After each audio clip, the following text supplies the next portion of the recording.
crab needs a home. The life of a hermit crab isn't so bad. They live near the seashore and they bathe in the warm sun. They breathe in the salty sea and they play in the surf. The views are great too, sunrise and sunset. They can be pretty spectacular, and you can't bear the night sky with all its twinkling stars. But for one hermit crab, life was not so great. You see, Crab was a hermit crab of spectacular proportion. You might think that being the biggest crab on the seashore has its advantage. However, for Crab, the adventures are few and far between. One of the biggest problems with just being big makes it easy for hungry goose to escape and stay hung like kites in the stiff sea breeze. But there was a bigger problem. Crab could not find a home that was big enough for him.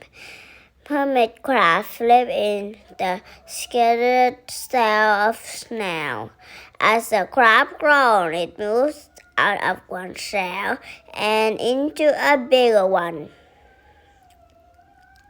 The trouble is that most snails are not very big. Now, that is not a huge problem for most normal-sized crab, but for crab, it was a problem of great enormities. Crab walked sideways up and down the shore. He searched and searched for a big shell enough to use as his home. He waited and waited, hoping that soon one day a large shell would splash up on shore. While he waited to find a proper home, Crab lived in a large hole in the rock. Now, the hole was a fine home for most animals, but it was not a proper home for a hermit crab. Whenever Crab wanted to go out, he felt naked.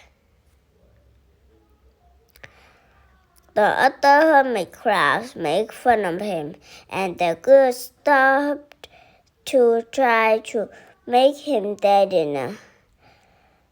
Crab always managed to escape the goose, but the teasing from the other crabs touched the core of his feeling. To hide his needs, Crab tried everything. First, he gathered feathers he found along the seashore and struck them together with old fishing lines. Then he wrapped them around his soft shell. But the other crabs thought he looked silly. "Look at Crab now," they said. "He thinks he is the bird. The next thing you know, he will try to fly." Crab's feeling was hurt even more. He threw off the feathers and returned to his hole in the rock. Next, he gathered seaweed and wove it together to make a fine-looking suit. But soon the seaweed began to rot and smell. The smell was so bad that not even Crab could stand it. So he threw away his seaweed suit and returned to his hole in the rock. Peering out of his hole one morning, Crab noticed something strange had washed ashore. He crawled out of the hole to take a closer look.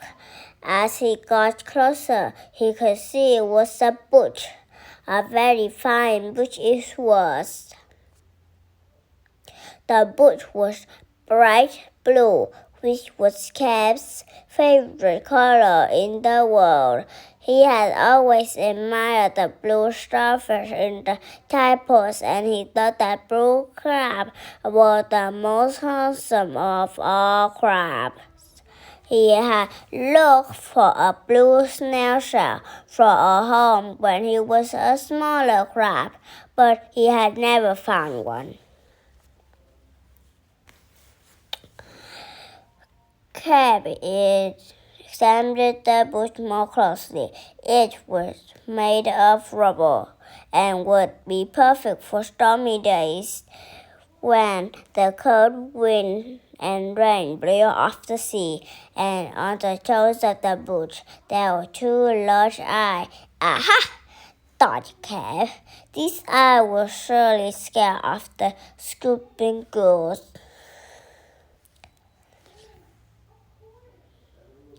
And best of all, the boot was large. Cap looked inside and sized it up. The boot was most definitely big enough for Cap's enormous body. He crawled into the boot. It was a perfect fit. Cap strode down the shore wearing his new home. The goose was frightened by the two large eyes looking at them. All the other crabs awed and asked as Cap walked by. They were aware of Cap's beautiful new home. Cap was not only the biggest crab on the shore, he was also the most handsome. The next week, Cap had an open house. All the other crabs came to see Cap's home, and they all brought him gifts. Cap was no longer laughing stock of all the crabs. He was an envy of the seashore.